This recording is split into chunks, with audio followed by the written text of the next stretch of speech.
Hello, hello, my friends.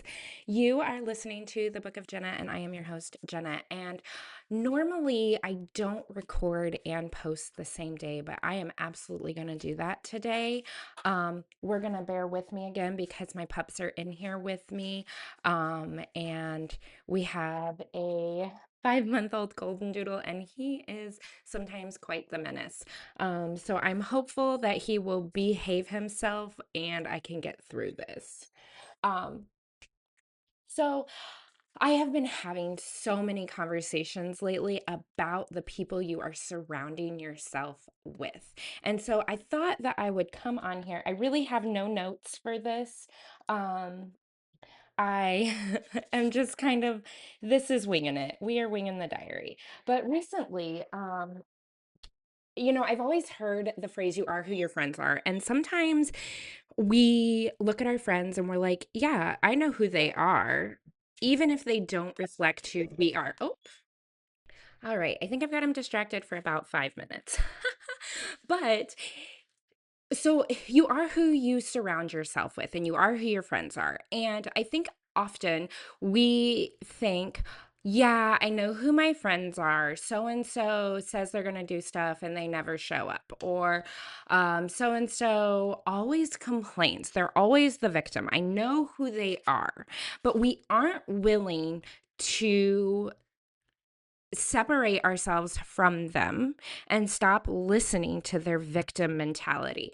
And honestly, when you surround yourself by people who don't take action, all you're doing is creating a mindset inside of yourself where you're not going to take action either, because you're going to listen to their opinions, whether we're telling them everything that we're doing or we're telling them parts of things that we're doing.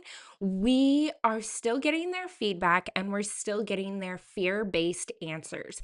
And so I've really taken a look at who I surround myself, who's in my corner, who are they, how do they live their lives, what are they doing with their lives. And I've slowly started to remove people who don't they have no drive to be better.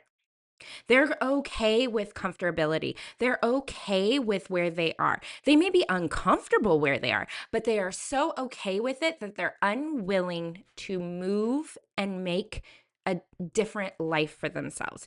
And I find that when I surround my people who are doing better than me, I do better too.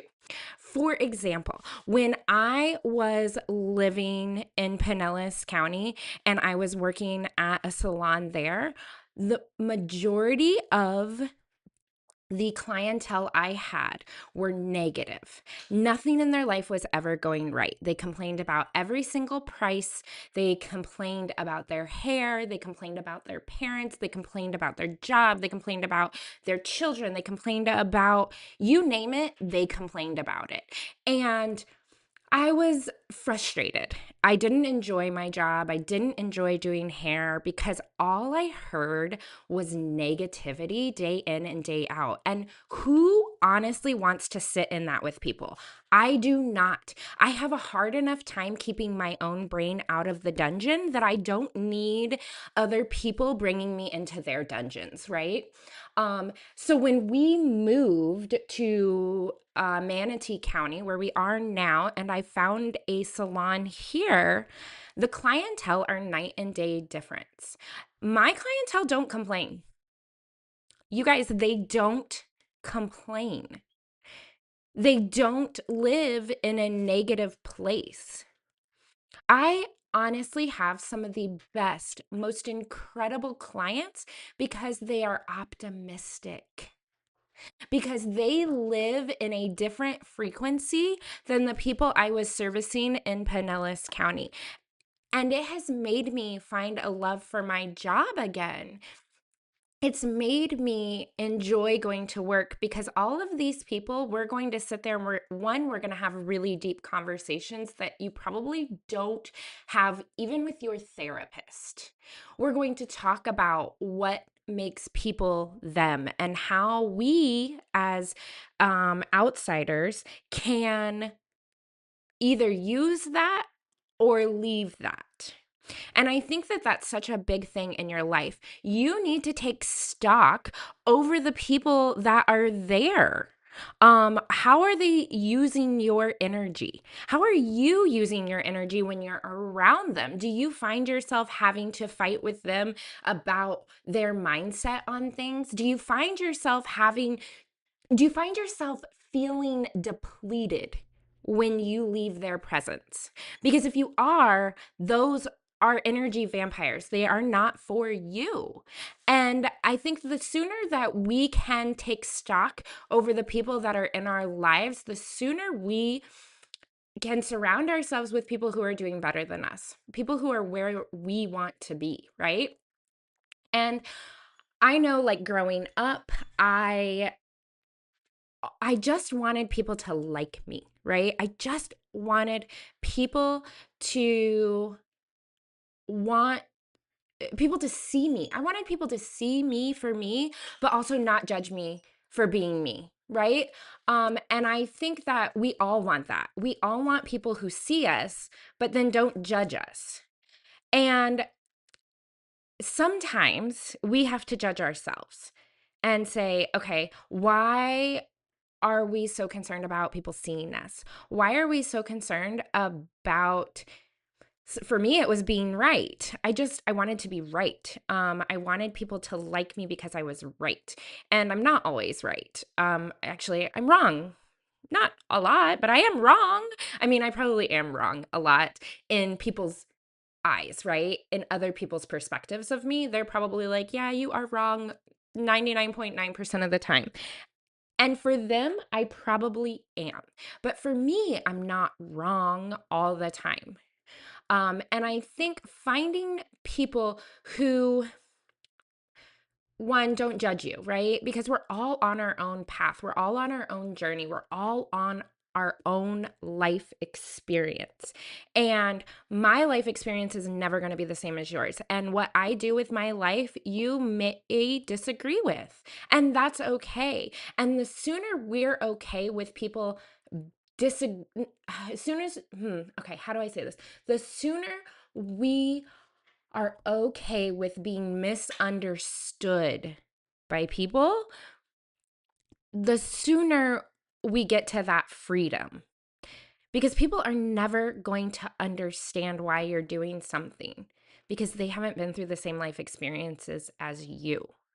My parents used to be really upset with me all the time because I didn't do things the way they wanted me to. Um, they would judge me. They would question why I did things. They would say things like, I raised you better than this. And quite frankly, like, they did a great job raising me because I grew up to be a free thinker and I grew up to go against the grain. I grew up always cheering for the underdog. Like, I want the low man on the totem pole, the people that, the guy that people doubt, the woman that people doubt, the woman that they like say, oh, she won't make it. That's who I want to win because I want them like me, right? I always felt like the underdog.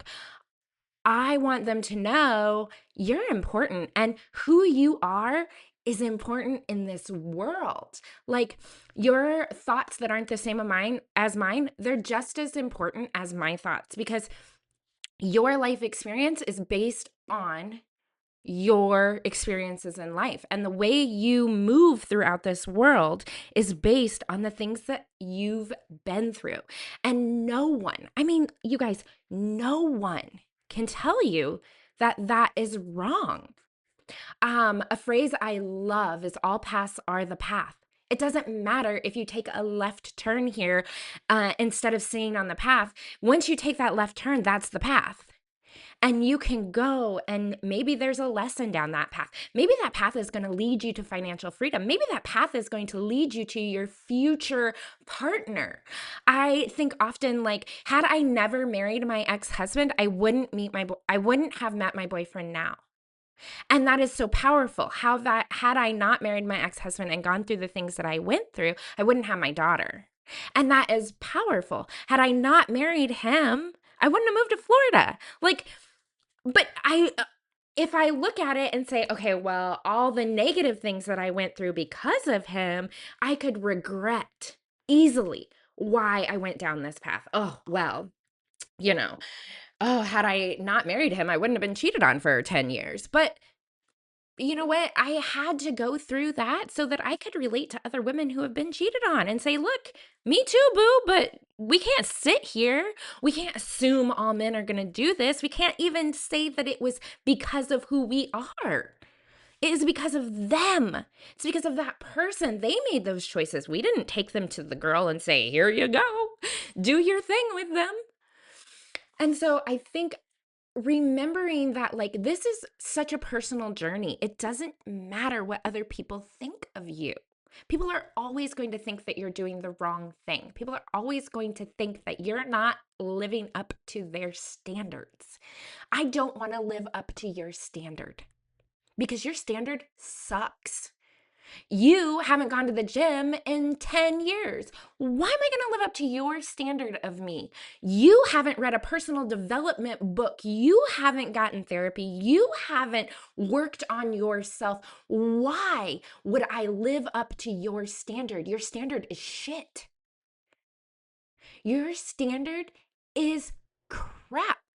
So why are we so worried about what other people think about us? And why are we so worried about living up to other people's standards of us? Are you living up to your own standard of you? Because if the answer is no, that's where we work. Well, how do we get to live up to the standard you have for yourself? What does that look like? What are the steps you take? And it's creating a big goal, right? It's creating that big goal of this is my standard. This is my goal. This is who I want to be. And then backwards planning through it and saying, what can I do every single day to get me to where I want to be, right? Where do I want to be? And how do my small daily tasks get me to that? If your big goal is losing 10 pounds, what do you have to do daily? You're going to have to move your body. You're going to have to be aware of what you're putting in your body, right? And that's a daily thing. It's not well, in 6 months, I'm going to lose 30 pounds, but every day I'm not going to do shit to get there. Okay, well then you're not going to lose that weight if you don't hold yourself accountable. And that's, I think the big thing is that we allow too many hands in our pot. We ask other people too many questions. Like, well, what would you do if you were me? You know what? I don't want your opinion. I don't care what you would do if you were me because you're not me and I see the world completely different than you. And if I get your opinion, it's going to sway how I feel about the situation and you're not even in the situation.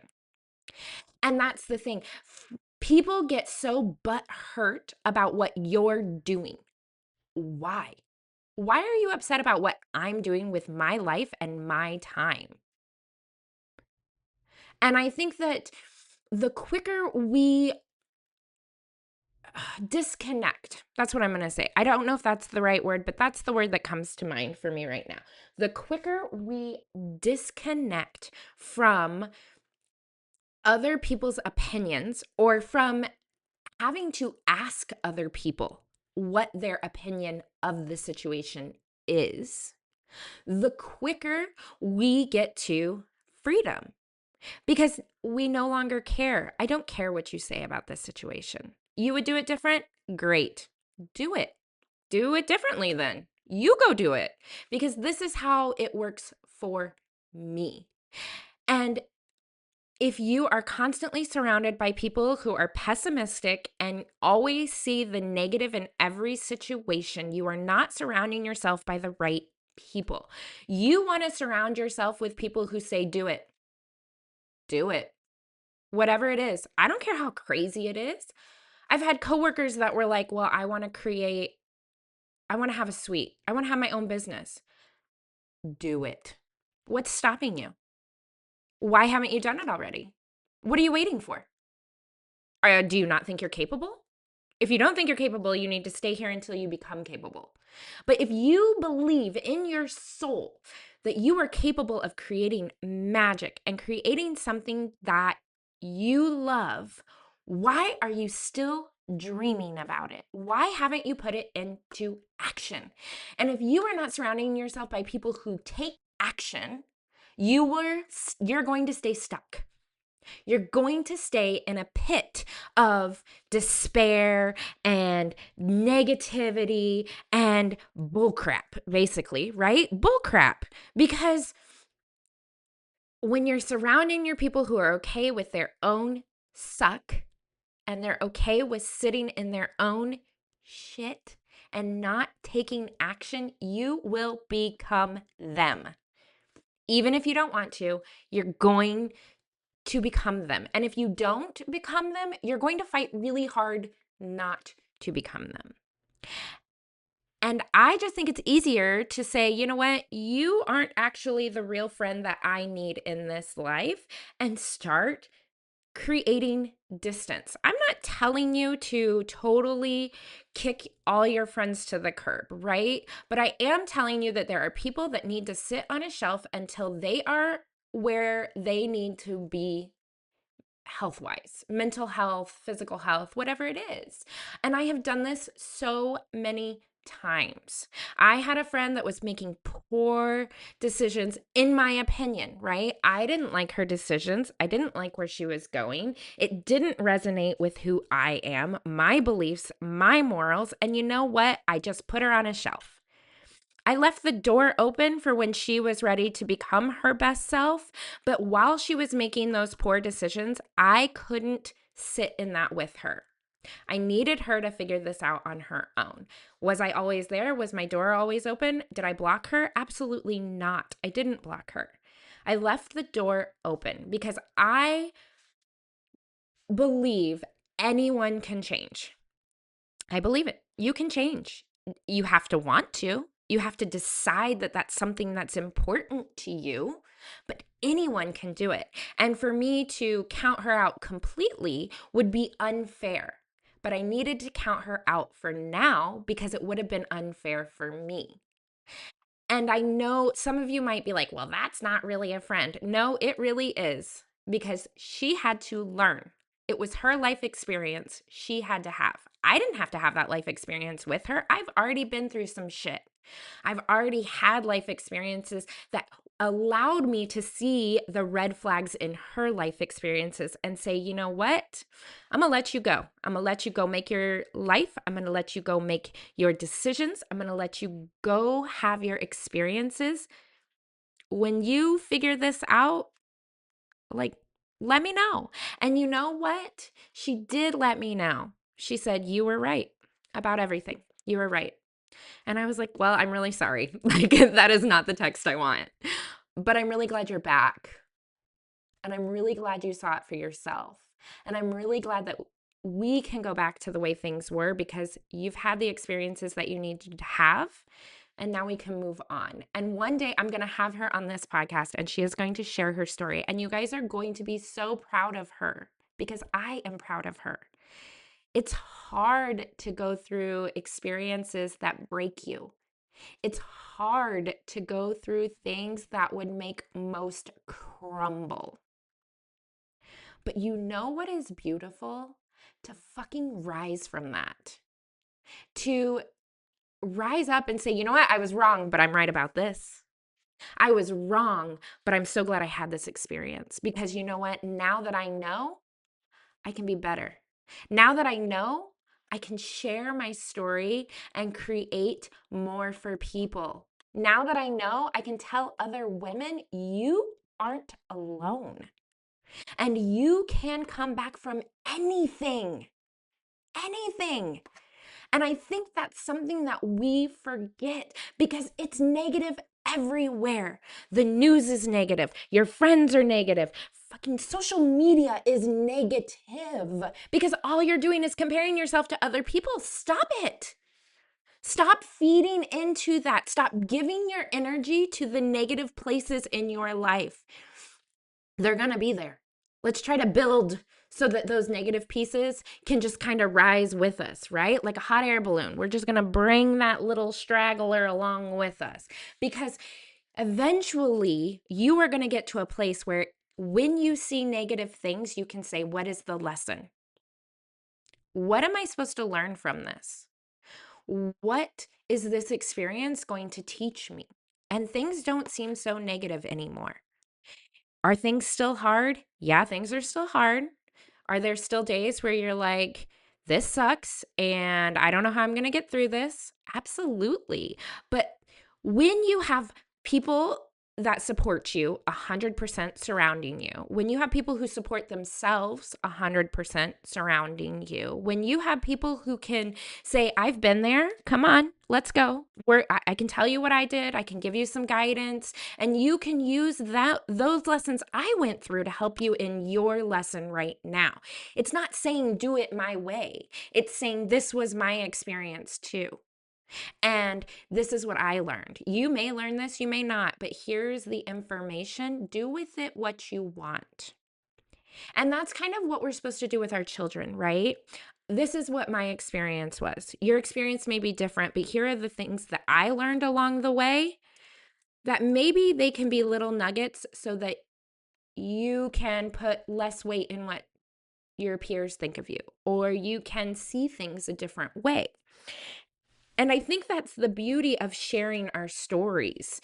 It's not to say do it my way, it's to say this is what I learned. These are the red flags that showed up for me. And that's what happened with my friend. I would ask her questions like, "Well, do you think this he's doing this because?"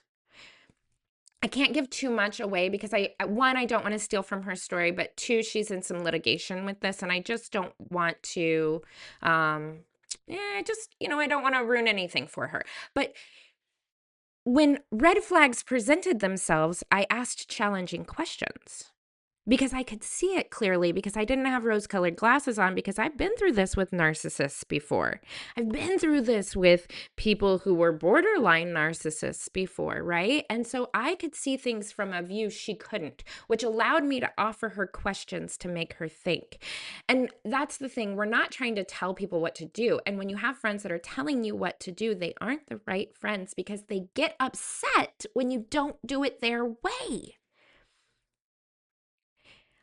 And that's the thing that I think makes a good friend and a bad friend. A good friend's going to ask you questions. Hey, did you think about this? Hey, did you see this? Hey, does this sound like a red flag to you?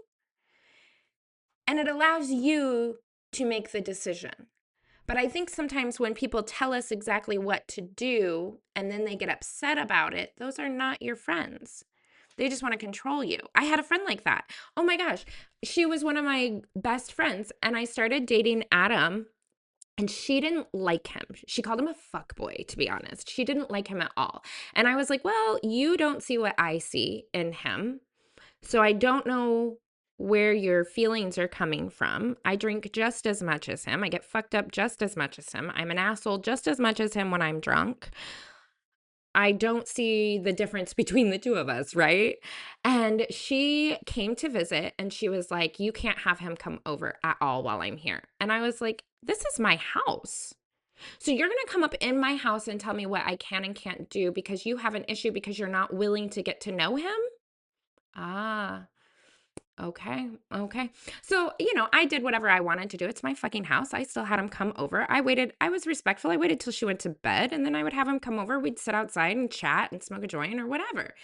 And the next day, she's like, I know you brought him over. And I was like, okay, yeah, I did. It's my house. He's my boyfriend. What's the problem? You weren't around him. And she was so upset because I just wouldn't do what she said. And even her husband was like, well, you should dump him. He's never going to leave Texas. He's never going to do this. He's never going to amount to anything. And I'm like, why are you people who have no standards in your life trying to dictate the standards in my life? That doesn't work for me. We're no longer friends, and I have not talked to her in almost It's been about 7 years because I have no use for you as a friend anymore because all you're trying to do is control what I'm doing. You don't like who I'm dating, so you're trying to control the narrative surrounding that. And that is not going to work for me. One thing about me is you're not going to control me. If you tell me to do something, I'm going to do the fucking opposite to spite you just because I can. Because I want to make sure people know that you're not going to control me. It's my life. Same goes for you. If you have friends that are trying to control what you're doing, friends, family, partners, cut it out. Get a new group. If Adam tried to control what I did, I would probably be a raging lunatic all the time. However, vice versa. Okay? If I tried to control him, we would not be together because it just doesn't work. You have to give people space to live their lives and experience the things that they need to on their journey. And so I feel so passionately about this because we are so individual. So individual. And to try to allow someone else's opinions over what you should and shouldn't be doing is wild because they don't have the same life experience as you. And they're never going to. They're never going to see it from your perspective. It's like when you break up with someone and you're going to try to tell them why you're breaking up with them. Like, who cares? They didn't care when you were dating. Why does it matter now that you're breaking up? Like, don't waste your breath. They're not good for you, then see you later. Don't waste your energy on people who aren't worth your energy. All right, my friends, I know that I'm kind of cutting this short, but I just think that this was such a it's just been in my circle, in my world so much lately. And so I hope that it helps you. I hope that you can maybe start to see differently around the people that are surrounding you. Start being objective about it. Like, write down a pros and cons list. Write down, after you spend time with people, write down how they made you feel in that time. If you didn't feel warm and fuzzy, maybe they're on the chopping block. Maybe they need to be put on a shelf. Maybe they need to just, I need some distance from you to figure out if you're someone I really want in my circle. But I hope you guys have a happy Friday. I hope that your weekend is plentiful and that you surround yourself with people who love you. I hope you love yourself. I don't even care if you surround yourself with people who love you. Honestly, I want you to love yourself. I hope you love yourself this weekend. I hope that you see your good and bad parts and that you love who you are. And if you don't love who you are, start making changes so that you can love who you are because you deserve it. No one's going to love you as much as you love you, ever. So if you aren't pouring into yourself, find a way to do it. Find a way to light yourself up. Find a way to spark joy. If you need help, please reach out. You can find me on Instagram, Book of Jenna, and I would be more than happy to love on you, to speak some life into you, and to create a space where you can be who you are unapologetically and believe in yourself. Happy Friday. Much love. Live your best life. Thank you for listening. Please share if you feel compelled to. I would be happy. I would be honored, actually, if you would. And have the best day. Thanks, guys.